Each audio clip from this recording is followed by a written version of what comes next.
If I'm Candace Owens, even if I change my name to Jean-Michel Trogneau, it doesn't transform my interest. It doesn't make me, I love Italian food. I'm not going to suddenly like not like Italian food. So, here's a missing the boat, situation, missing the forest for the trees. That in itself is stating the obvious argument of how all these so anti-trans. When she said like that, it's just like, yeah, it's somehow like people are people. Hmm. Where did what a marvelous idea that is. It's almost like human beings are human beings at the end of the day, no matter the gender that people choose to become or to be uh, called or want to be identified with. Isn't that interesting? Isn't that interesting that at the end of the day, people are just people, and then we should possibly treat people like people, with love and grace and patience and all that. Isn't that a wild idea? This is Friends Partying in Hell, and I'm joined today by nobody but me. I'm alone on this one, okay? My good friend, nay, my best friend in the whole wide world, couldn't make it to this one. But I'm not sad about it. I would have been sad about it, but I'm not. I'm not sad. I'm gonna carry on because I'm tough. And I'm gonna take this on my shoulders. Okay, I'm gonna take the weight of this episode and carry it through because that's who I am. Okay? I'm not going to let Anthony decide how I should feel. Okay? I'm not going to be sad by his missing on this one. Okay? Because I'm not. If there's any indication of how I'm feeling right now, it's not sad. So I just want Anthony to know that because he will be listening to this. And I want him to know, you know what? I really can't do this without you, Anthony. I really am sad. Okay? I'm sad. I'm a little nervous, but I'm mostly a little gassy. Okay, I've been having stomach issues. I've been stressed out. And, there's a little tear coming out. But you know what? I'm gonna tuck it back in. I'm gonna put it right back in and get this episode rolling because on today's episode, I'm gonna talk about a couple things that are going on in this broken world. But before I get into that, okay, it's still Black History Month. And I haven't forgotten, all right? I haven't forgotten on what side I'm on. You know what I mean? Where I'm at, where I'm on, So here's a little moose boosh for this episode. Mojito, sucking up my minty fresh free flow. So these freestyles about to come with a fido. Till I'm swaying in the morning, stretching with Bobito. Narwhal, bring the Charizard on the D-Lo. Check my interviews, man, I'm in a few leagues though. I step up to the ease-o, with ease though, and breathe slow, with ease though, and breathe slow. It's a glimpse of the magic hiding underneath though. Prayer when I rap and know what happens, and I'll be up on my knees though. Signs all around me, signs of the divine. Look at what has found thee. Two of the whitest people you could possibly find. They look like they were fresh plucked from the farmer's market, all right? But they got bars, Yours and mine. But they're killing it. So there's no shade on my side over here. I think Anthony would appreciate that. Okay, that was for you, Anthony. I wanted to play that for you in commemoration of you not being here, but also not forgetting you, and celebrate the culture, as it were. This next video that I have up, it's I really wish Anthony could see this one. There's a lot of dumbasses on the internet, okay? And I've said this before. The internet is a blight on society, okay? It has its goods and it has its bads, but oof, there's mostly bads. And this is another clear example of like how far are you willing to take punishment and clicks and for clicks and links? Like is possible brain damage or guaranteed brain damage worth it? Is it worth it? Is it worth all of it? So I want to play this idiot on the internet. All right, he's going for the record here of tying. This looks like scotch. It looks like duct tape. He duct taped between two metal poles, like a gate or like a barrier or something. Let's see how much duct tape it takes to stop me. 1, 10, 100. Oh, we are destroyed. I mean, 100. Let's go. We ran out of tape. $400 in duct tape, right? Haven't eaten yet. Check this out. I was gonna do 500, but we're gonna skip straight to 1,000. I mean, need I say more? Like his whole vibe is how much brain damage do you think I have? Your tracks today. Purchase your 1,000. 1,000.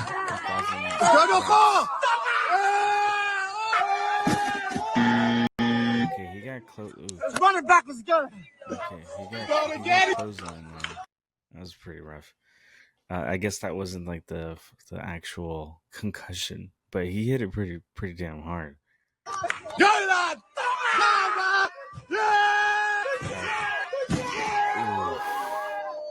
Oh shit! Oh, he completely seized up.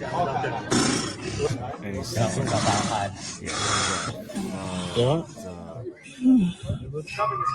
See here. Inshallah, the bird's niggas no snap. I don't remember what happened. He hit the skull like this, boom, on the ground. I can give you some fentanyl into your vein. Fuck. Yeah. What? I didn't pack your name, bro. His fucking pointy hair's got mad. That's the hair. I think I'm just gonna stick to OnlyFans videos. Inshallah. Oh, he's an OnlyFans person? Oh my god, dude. Like, you see what I mean? And what's crazy is that this post, I mean, look, this was actually posted on Reddit. So this isn't on I'm assuming TikTok, wherever it was put on. It's all right. It didn't do so great. But, that's what I mean. Like, at what point is it worth completely fucking yourself up? Like, really, all in the game of getting the most likes and clicks and stuff like that. And look, I'll say this. I've said this before. I'll say it again. Look, I'm no saint. All right, I'm not any better because I'm over here laughing, but I'm just trying to point the light at the idiocy. All right, that's what I do. I'm laughing at how dumb everyone is. Okay, that's all I've ever done. It's just laugh. I had a good time. Have a good laugh. Before we can move on here, there's one thing that I kind of wanted to play. I think before I get into like some of the meatier things, I think that I want to talk about today. Anthony knows I love a good gospel. Okay, he knows this. He knows this about me. Anytime there's a good gospel, I'm gonna save it. I'm gonna play it every day. And well, Paula White, she is the leader of Trump's Office of White House Faith. Okay. Oof. All right. So if there's any indication of what this kind of person is, I'm going to let her tell it through her, whatever you call this. Mahanda akasata, reke yamanda raboko sokota, ronda yakande eke seke la mama manda rabakase, meta rabakande la babakaso, yalamana nyana no, sakayato yakande, yamakato yabatadia city akano yakatara city. Power! Oh, I think that was Japanese. I think that's what she was speaking. What is this? Like what is going on? Like with this stuff? I'm not the type of person anymore to shit on religious people. Whatever helps you figure life out, access another part of your being, your consciousness, whatever that looks like for you. Go fucking after it. Go ahead. Go ahead. I'm not gonna poke holes in your faith. I'm not gonna shit on it. I'm not gonna do any of that stuff. All right. But this here is just such a con.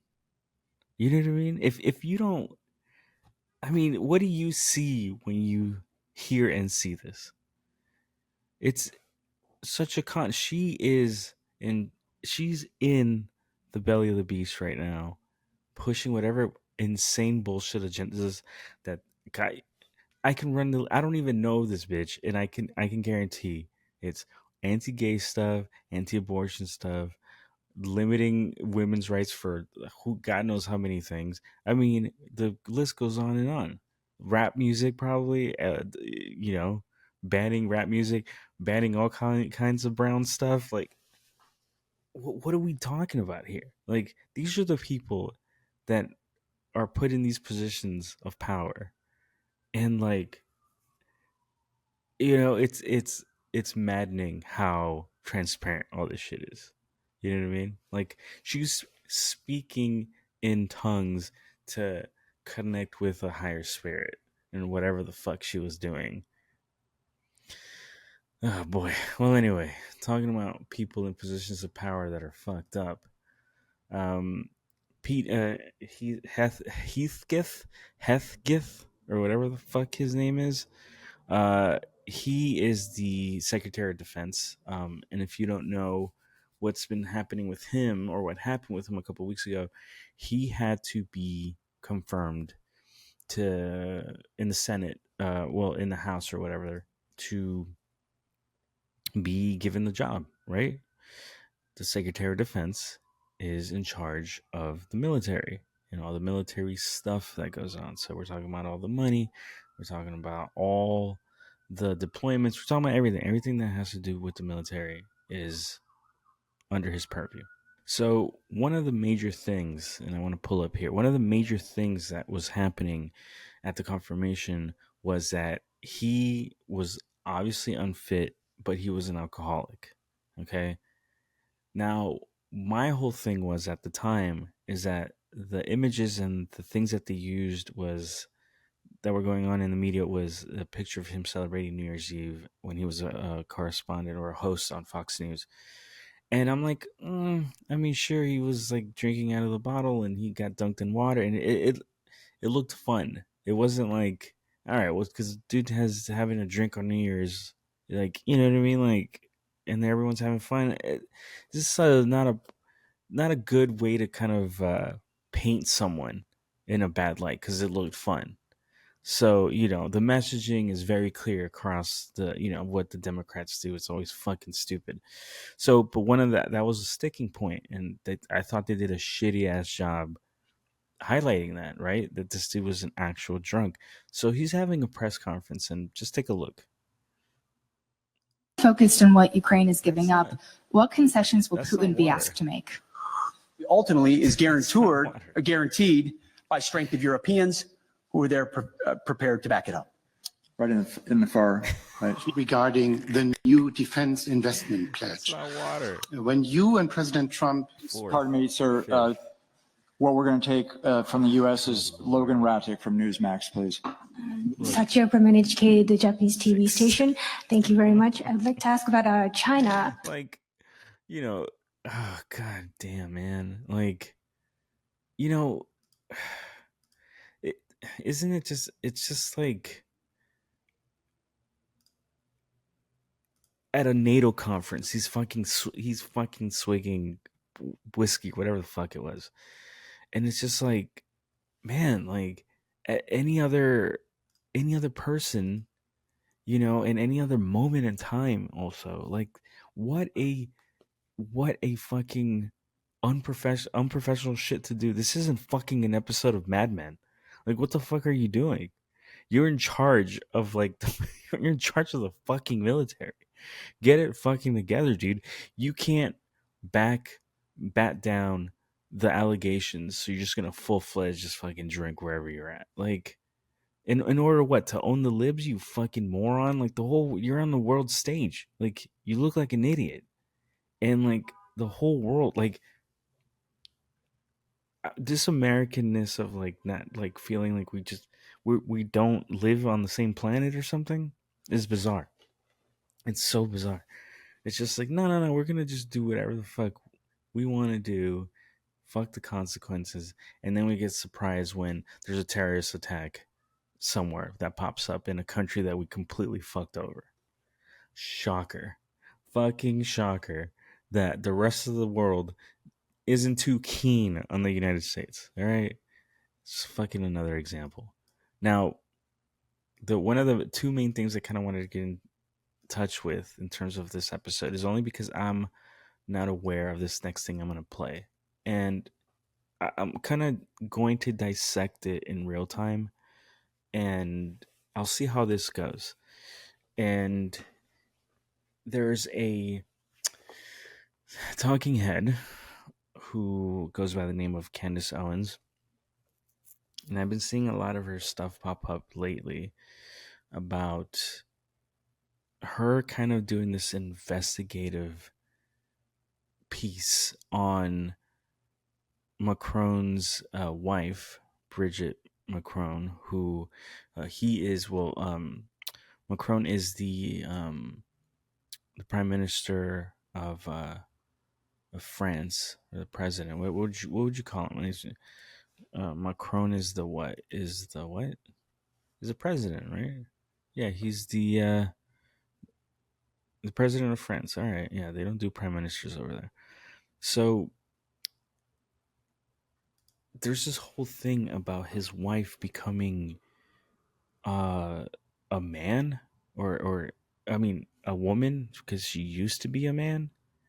And there's this whole thing about this, like this whole thing about her finding out based on like clues, and I don't fucking know. I haven't watched the video just because I wanted to in real time react to what the fuck this is. And I have my thoughts already on this kind of shit, but I'm just curious to see, because there's tricks and tips, right? Like there's ways of presenting, facts and things, and to really sell your point, right? And what the purpose is of all this. So I'm just curious. So let me just play the video and see. I don't know. Let's see what it says. From 1977. And it's a man who says that he is transitioned and living as a woman named Veronique. Now, for my English listeners, this is going to be a bit confusing for you. So I'm going to describe to you why this was so explosive. Every person that speaks, you can transition your name, you can try to speak in a different tone, but you have tics, almost things that you say that you don't even recognize that you say, words that you might rely on. And for First Lady Macron, that tic, so to speak, is she says, that is to say, right? That is to say. Some people might say, like I was going to the store and Okay, so God. So we're dissecting the way someone speaks to indicate that they used to be this person, and it's how they used to talk, and so they have these tics or whatever, and that is to say is the most French shit I think I've ever heard. I think every French person says that. Is that something that's so defining of a human being, is saying that is to say? Right? And even the example she gives is like a lot of people fucking say that. So, how indistinguishable is this thing that is a total how she's like a explosive find, you know what I mean? Like even the language that's used is so inflammatory, right? It's just ugh. Anyway, let's listen to this fucking see you next Tuesday. What she has to say. and her tic is that is to say. So we have this individual who does not show their face. It's shadowed on this talk show in 1977, says their name is Veronique, and says that they have transitioned. And the person has the exact same voice as the current First Lady of France. And the same tick. And of course, at the time that the First Lady was doing all these interviews, she never thought that the public was going to dig up this old interview of this transgendered individual on a talk show saying, that is to say, over and over again. So I'm going to play a little bit of this interview. Of course, it is in French, so this will mean nothing to English listeners, but then I'm going to read you the transcript because there's some other important coincidences that happened. Take a listen.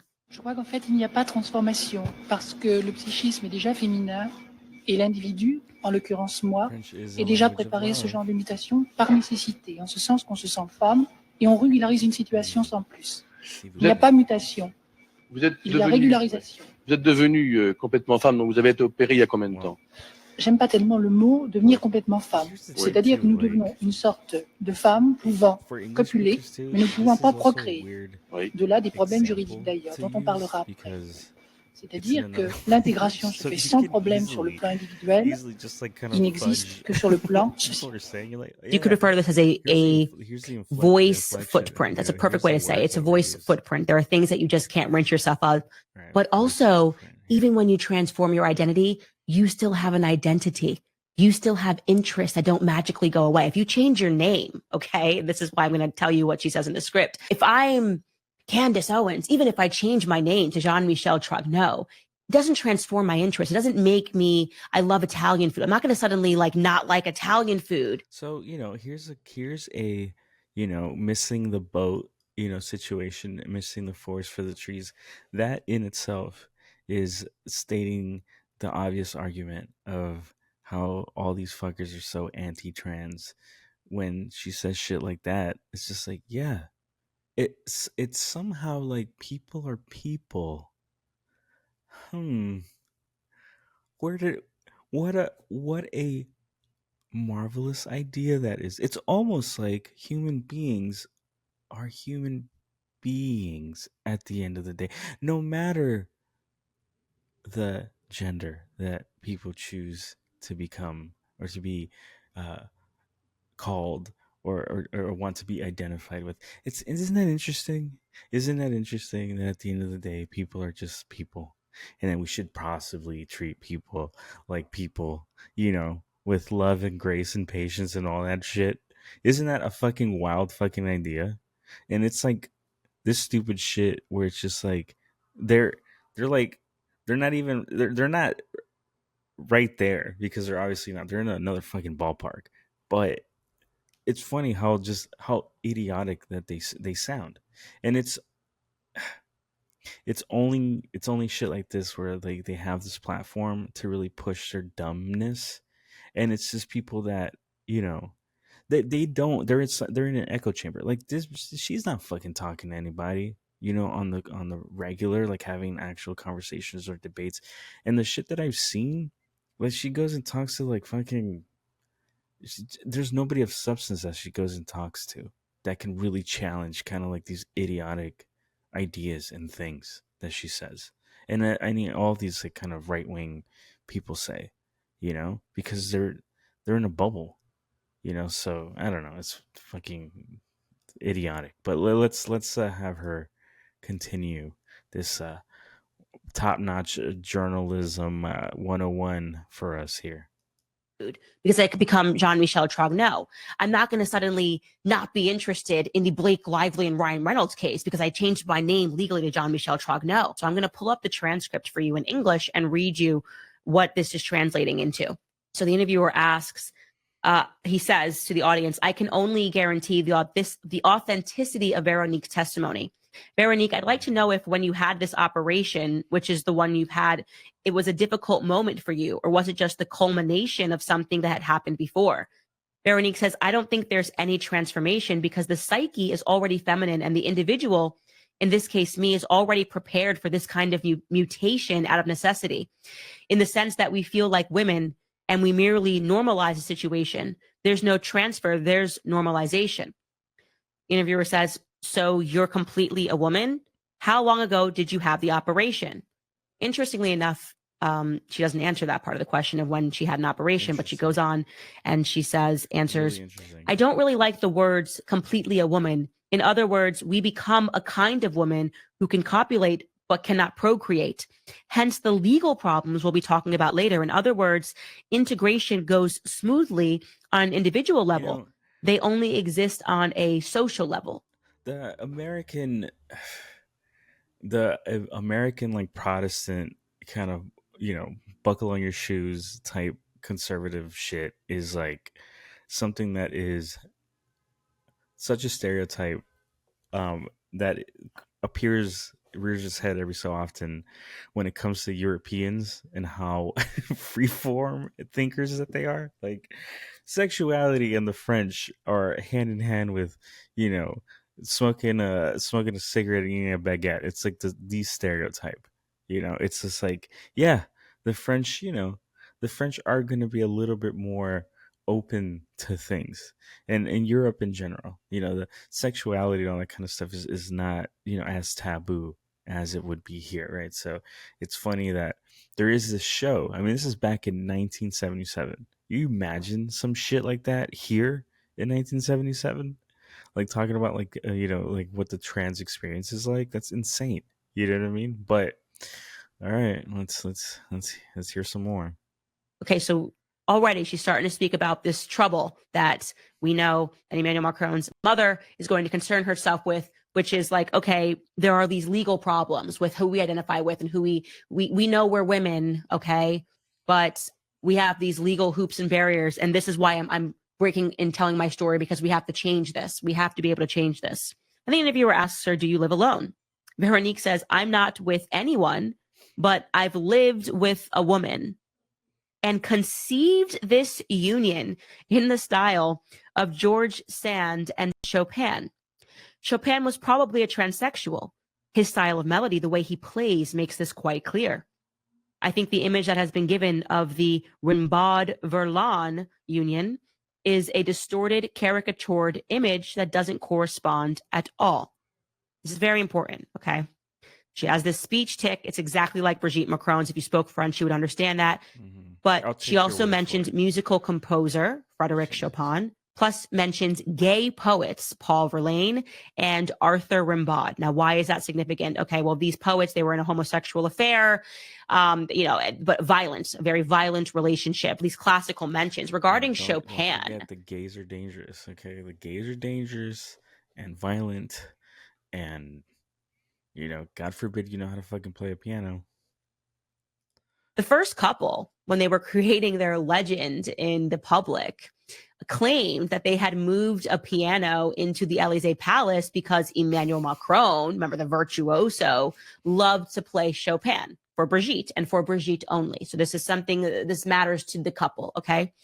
Regarding the homosexual poets that she mentioned, Paul Verlaine and Rimbaud, Emmanuel Macron, while acting as president, considered admitting them both into the pantheon, which is, it's where they bury all of these French heroes, okay? And this sparked a massive debate. Like, should these people, first off, one of the lovers shot the other one, had to serve time in prison. Would this be a good thing to move them? He was going to honor them as this like homosexual, these homosexual poets and greats by burying them in this significant structure. But what ended up happening was Rimbaud's family firmly rejected that honor because they did not want his legacy to be reduced to a gay icon. And then there are some more interesting things to remember here, okay? When you jump back into the timeline, so Veronique appears, we don't know what this person's name is in life. They're using this name for this interview, Veronique, no last name. What's that thing? What's that thing, that they call when you could fit your your theories and your thoughts into, whatever, you can find the patterns if you're looking for them, kind of thing. This is it. This is what this feels like and sounds like to me. It's just like pulling all these like strings that like, I don't know. We don't know anything else, but don't forget that this person also said that he's not in a real relationship, but he lives with a woman. Okay, Veronique says he lives with a woman. Well, when we jump back into our Jean-Michel Trogneau timeline, we find that at this time, Jean-Michel Trogneau, following this interview, marries a woman. And ironically, her name is Veronique. So, could it be possible that Jean-Michel took on the name of a dear friend named Veronique, who he was living with, and who he then moved to marry? We don't know, because of course there are no pictures of this wedding. There's nothing there. Wow. Jean-Michel Trogneau on It's paper almost like, gets married to digging for clues that aren't non-existent and not having evidence. That's not a coincidence. That's not a fucking coincidence. Veronique Jean-Michel is, how fucking French is that name? If I were to look at how many people, how many French people are called Jean-Michel, what is the possibility that there's a Jean-Michel that married a Veronique? what are the statistical fucking chances of that? I'm probably pretty high. I'm gonna throw that out there and suggest that it's up there. God damn, dude. So this thing's about to end. I know for a fact that there's way more to her a than woman named thing, 'cause Veronique she has Drew. she has a Okay. show, and I think she's talked about And it for then hours. they have a child. They have a child in 1982 named John Jack. That's the John Jack that looks tremendously like Emmanuel Macron. And then shortly thereafter, in 1987, Jean-Michel divorces I Veronique. don't need to hear this shit anymore, because it's just it feels like a fever dream of like putting the pieces together. She's not really saying anything, like it really is one of those long-winded things that you don't have concrete proof. You like elongate the lie to sell it better, because you can't have this conversation in like a concise, like, thing. It's really like clickbait. Hey, by the way, the first lady of France is actually a dude, and that, like, that's the clickbait thing.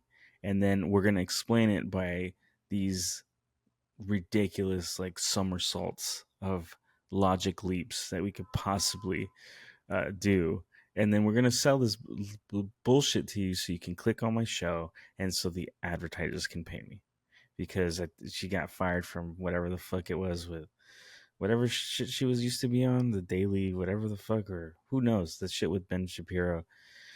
Good Lord, man. These people are fucking... And let's... Look, I'm going to say this and I'm going to move on.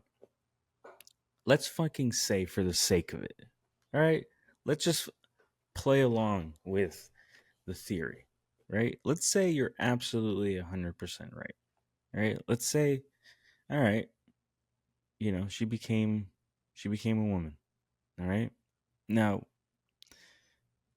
in the French... In French society, homosexuality, sexuality, gender, all this stuff is very much not a taboo. All right, so let's approach it from that angle. It isn't a thing like it is here, because it isn't. All right, it's widely known that the French specifically are lovers, are open about loving, aren't watered down by the taboos of, especially American conservatism. All right. And now there's a right-leaning element that's going around the world, so they do have this right-leaning thing going on in France now. But historically, okay, having affairs and romance is a very French thing. Okay, and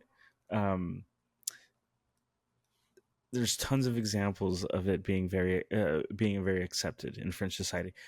So I don't think that a trans woman is such a ring the alarm bells situation as fucking she might think it is. Okay. Now, all of a sudden, because she's first lady, that rings some bells. And that's kind of what I want to get at. Okay. Even if she was, right? Even if she was a trans woman. So, and so what? Right? So the fuck what? Like, what is the fucking point of it? What is the point? Because what you're trying to equate is that someone's like lying about who they are, right? And so that lie, whatever in your head reverberates to some moral deficiencies in people who are already doing something that you consider amoral, right? So, like, you know, that what is the thesis here? That trans people are fucking awful and not human and whatever the fuck it is? Because we already know that's how you think. So then what are you getting at? Like, what is the actual point? You know? Which is just shallow fucking, like, awful rhetoric that, you know, it's made to inflame. You're not trying to have an actual conversation about trans rights or anything like that, or trans people, right? It's all a dig at how awful all this shit is, right? Without saying it outright. Because what I think you'd rather say is that all trans people are abominations, that they probably should die, get killed, get burned, and whatever the fuck you think, get put in jail, or should not exist on this planet. Because that's what the real rhetoric is for a lot of these fucking people. They're just not going to say it out loud because that's going to scare away the advertisers. So, you know, what you're going to do is, in a roundabout way, talk about how weird it is, how strange it is, how there's a conspiracy about it, with the underlying tone dog whistle that this is gross and that this is awful, and look at these awful, gross people. That's the whole point. And you're fucking disgusting. Moving on. The last thing I want to share is my boy Billy Bats, Bill Burr, said some things that were a little bit spicy. And personally, if you haven't heard, see, this is the funny thing, right? It's that the right specifically always, they're not paying attention. And for whatever reason, they don't understand subtlety either. Or even if things aren't subtle, they still don't get the point. It's why Republicans and certain MAGA people listen to Rage Against the Machine like it's an anthem for their fucking cause. It's that thing of like, you are an imbecile because you don't know what you're listening to. When words come out of people's mouths, you hear something completely different for whatever reason that is. And this is part of it. So, Billy Two Bags over here, he had something to say about kind of, you know, what's going on in the world right now, and I'll let him say it. The people that are struggling out there because of these fucking billionaires, and they got us all arguing liberal and conservative. We got to stop doing that. Like, I am so tired of hearing about people going to bed worried about what's going to happen next week. There is so much fucking money in this country, and there's so much work being done, you know. And if you work a full fucking week at a job, you should be able to pay your fucking rent. 100%. You shouldn't have to go out and get a fucking job and still be struggling. It's bad for the country because then the kids don't see their parents and they're not getting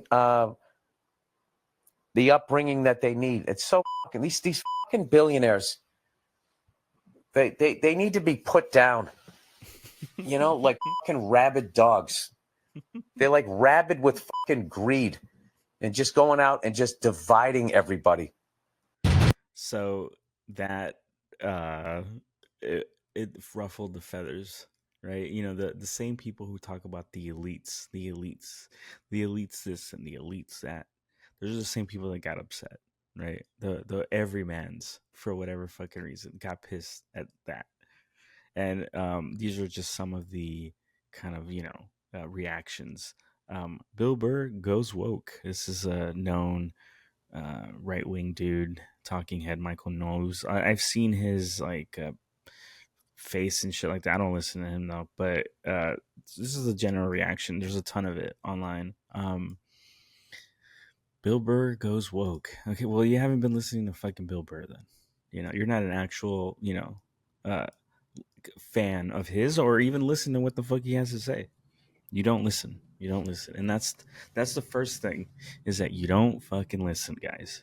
You don't sit down and just fucking pay attention for 2 seconds. You were the same assholes that weren't paying attention in class, and then thought they knew everything because they didn't have to bother to learn anything because they knew it all. This is the same type of people who become talking right-wing heads. It's an inflammatory thing to say because it's a real deep feeling of it that is based in truth. It's based in fucking truth. Bill Burr, like most comedians, struggle a really long time to get where they're at in terms of their success, right? And with that comes monetary freedom and stuff like that. So there is a stretch of like really eating shit for a while. You know what I mean? But it's the game, right? It's the entertainment business. It's fickle, it's cruel, and you got to roll the dice and whatever, it is what it is, and a lot of people roll that dice, and some people make it to places that they probably couldn't have imagined. Some people do well. It's all a crapshoot, but there's, you're living life, at that same time. Like you're really going out of the bounds of like really trying to like make something happen and stuff like that. Now for, regular everyday people who have to work all day and that kind of stuff and can't make, ends meet because of how expensive shit is and everything. Like of course you're going to create, there's going to be a resentment and anger. I mean, the voting for Trump is just an indicator of that. It really is. It's an indicator of people were upset because they were promised something different, right? But that's the whole Wizard of Oz, behind the curtain. It's not different. Not at all. In fact, they hit the gas on making things a lot worse. For the status quo was always, how much money can we make from everywhere? Now it's just on triple. So like, if you're paying attention, of course you're gonna be like, yeah, like you're gonna see the possible pitfalls in the future. That's what's happening. Bill Burr is just talking about that. These billionaires haven't gotten poor in these last couple of years since COVID. They haven't gotten less rich. They've gotten more rich. Right? How come? How come that? Right? No, it's because the system is working as intended. Squeeze the shit out of everybody. And now there's fucking foxes in the hen house. Elon Musk is fucking with the treasury. All the money, how it gets spent and all this shit is under their purview now. Like some unelected person, a billionaire, with the best intentions is in charge of all this stuff. Another billionaire, crooked fuck, is the president. All his rich homies are in positions of power. These aren't poor, regular people who got into politics for the chance of like wanting to change the world. There wasn't this moral standing that these fucking people have. It's to line their pockets. There's all kinds of conflicts of interest, and we're just gonna we're just bend over and take it. Like shit's gonna blow up and it's gonna get crazy. It's gonna, if things don't get better, right? It's gonna get bad, obviously, right? Things don't get better, they're gonna get worse. And Bill Burr is a comedian, and he's just voicing what he sees, how he travels the country, and he is something that a lot of people aren't afforded, that to see how the rest of the country lives. I've been lucky that I've worked in TV, and I've flown everywhere, everywhere that you can think of. I've been there, even in small towns, right? Even places I would never go to. Like, why would I ever go to like middle of nowhere, whatever, and I've had to, because I've worked in the industry that I worked in. And I'll tell you this, and this was years ago, and so I can't imagine what it's like now, because I know damn well things haven't gotten better. there's these places in middle America where, oof, it looks like a fucking bomb went off. It's desolate and falling apart. It is scary. It is scary. And how much more can our society crumble, our American society crumble with all that's going on? I don't, there is this thing of like not condoning like violence, but when you're pushed to the edge of not being able to feed your family, not being able to survive, what do you do? What do you really do when you're desperate? Have you ever been desperate? Do people know what that means? I don't know how many people know that feeling, to being absolutely desperate. It's a weird feeling. You get feral. It's a weird feeling. And I don't know. I don't know what's to become of what's going on. I'm going to give my hot take real quick before I let go. Just to kind of add to all this. I don't think that the home ownership and property and all that kind of stuff, it shouldn't be a business. You know what I mean? I think hotels have their place in those kinds of things, like establishments like that, not like homes or apartments. Hotels are different, but it's an experience, right? It's you go and relax or whatever the case may be. It's a whole different thing. But I'm talking about like homes and apartments. It should not be a business. If people should not be buying into it and creating a business, because the purpose of any business is how much money can we make. And like, why is home ownership a business? That's insane. Like, you're telling me that like I can't just like have a place to live because some fucking corporation owns it and they jack up the price, and it's like, wait, you don't even want to know how much I pay for my apartment. It's insane. Like many people out there, it's fucking nuts how much shit is worth. And how it used to cost. This is what's even crazier. They've amounted it. Like, it used to cost one amount, which is very manageable. Now it's fucking insane. And it's like, what are people to do with people that are greedy like that? When you're like, you can't fucking live, you can't have a home. It's insane. And you work all the fucking time. Maybe, there's this fucking idea that people want handouts and shit like that. That is not the case, man. People don't act like that. It's this fucking weird thing of like, people want handouts or something. People fucking work their asses off, man. Pay taxes, all this shit to get nothing, And people are fucking wising up to that shit because we're fucking fed up with all that. It's fucking ridiculous. And I agree with Bill Burr. And I need to go see a show of his because I really do enjoy him. And sorry this was such a fucking downer ass episode, all right? But this is what happens when fucking Anthony doesn't join me, all right? So fucking blame him. I don't have someone to kick back laughs with, all right? This is who I am 24/7, all right? I'm not funny. I'm angry all the time, And what am I to do? Don't blame me. Blame him, all right? Thank you again for listening. I want to thank again my friend Anthony. Even though he's not here, I always send him my love and always send him hugs, okay? Hugs from a long distance. Thank you again for listening, guys. Really, truly, I can't express that enough. It's been really awesome to see how many people tune in and listen to our rants and our bullshit. And we're going to continue. We're going to continue doing it. So thank you again, and we'll talk on the next one.